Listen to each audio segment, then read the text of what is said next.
le week-end dernier, le jeudi dernier, pendant que Laurent Menton allait en prison, dans le même temps, les forces de sécurité publique ont interpellé encore l'ancienne ministre Fatouma Amadou Djibril et l'ancien directeur général de l'ONASA également. Votre appréciation? Oui, ce serait peut-être trop dit. Et comme je n'ai jamais de le dire, je vais le dire encore.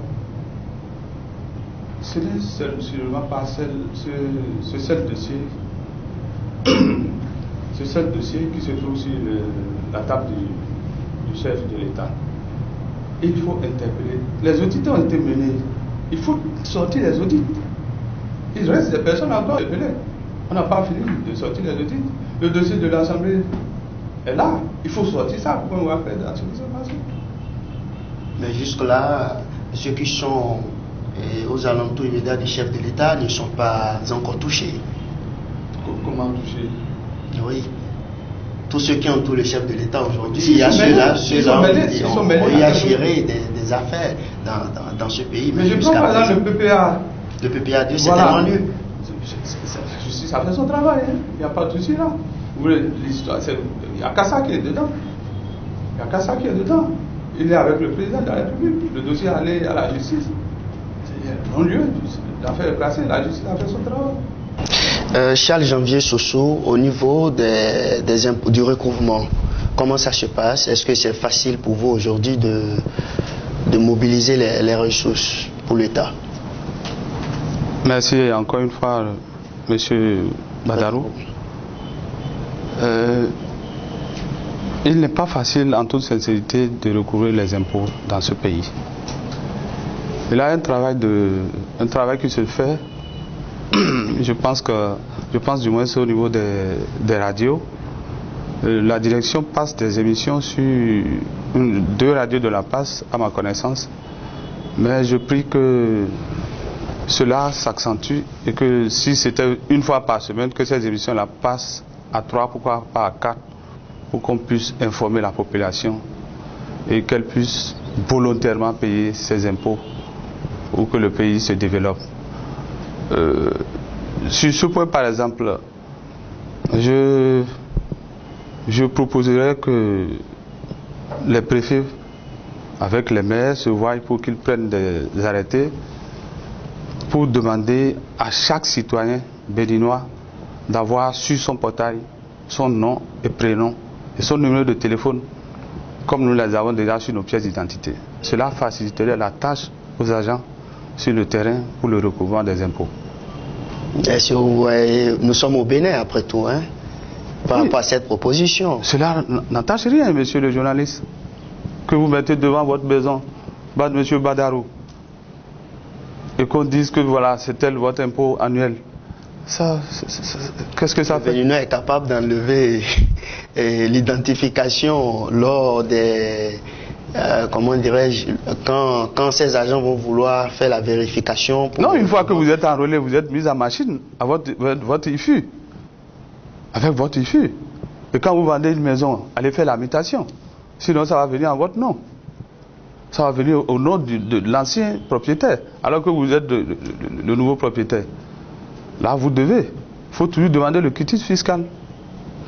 Ok, vous ne pouvez pas quand même prendre part ici sans qu'on ne vous pose, vous demander comment vous étiez quand même proche de l'ancien régime. C'était comment cette collaboration? Ça a été comment avec l'ancien régime? Parce qu'aujourd'hui, on a vu, Boni Yayi a travaillé, même si il n'a pas pu, lui-même il a dit, lors de son dernier discours, avant de laisser le pouvoir, qu'il a reconnu ne pas pouvoir quand même aller jusqu'au bout de ses ambitions. Et vous étiez l'un des gars sûrs, entre griffes, de l'ancien régime. Bon, gars sûrs, d'accord, mais pas... C'est vrai, en 2006, j'étais... un de ceux qui ont fait venir Yayi Boni au pouvoir. Mais ces derniers jours n'ont pas été ce qu'on attendait de lui.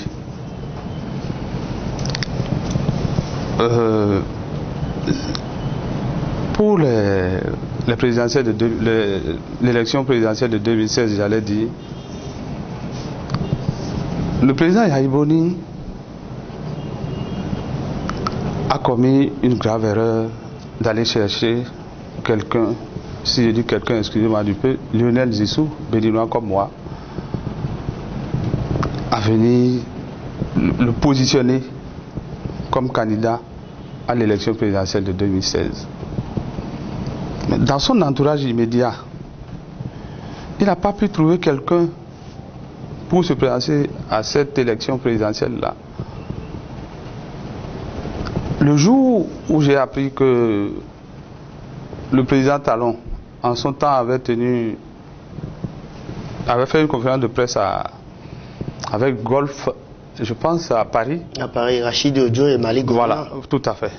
Ce jour-là, dans mon bureau, je disais à ma collègue, je dis, le monsieur là sera le prochain président de ce pays. Allez-y, il écrit quelque part. Elle me dit, monsieur le président, comment vous avez su? Je dis, vous allez voir qui sera le président de ce pays. Cela a été. Moi, je ne sais pas quelle alchimie Zissou est allé au deuxième tour. Comment ça? Pardon, c'est un béninois. Je répète que je ne sais pas quelle alchimie s'est retrouvée au deuxième tour. Vous devez... Moi, béninois que je suis... Au deuxième tour, comment? Vous voulez insinuer quoi? Pardon? Vous voulez expliquer quoi par là? Non, allez-y, allez-y. Tout est déjà dit là. L'émission, c'est quand même la vraie version. C'est la vraie version, c'est la vraie version, je ne refuse pas. Je répète encore, je ne sais pas quelle alchimie M. Zissou s'est retrouvé au deuxième tour. Ça, c'était pas... Non, Charles Janvier Soso, regardez dans la caméra, oui, et dites-nous. Oui. Moi, par exemple, je ne comprends pas. Je parie que les téléspectateurs également auront envie de mieux comprendre votre développement. Allez, vous m'inviterez spécialement, nous allons aborder ce domaine-là. Donc vous voulez dire que Zissou n'était pas sorti au second tour? Oh, tout le monde sait ce qui s'est passé. De l'argent, on l'a partagé comme des bouts de pain.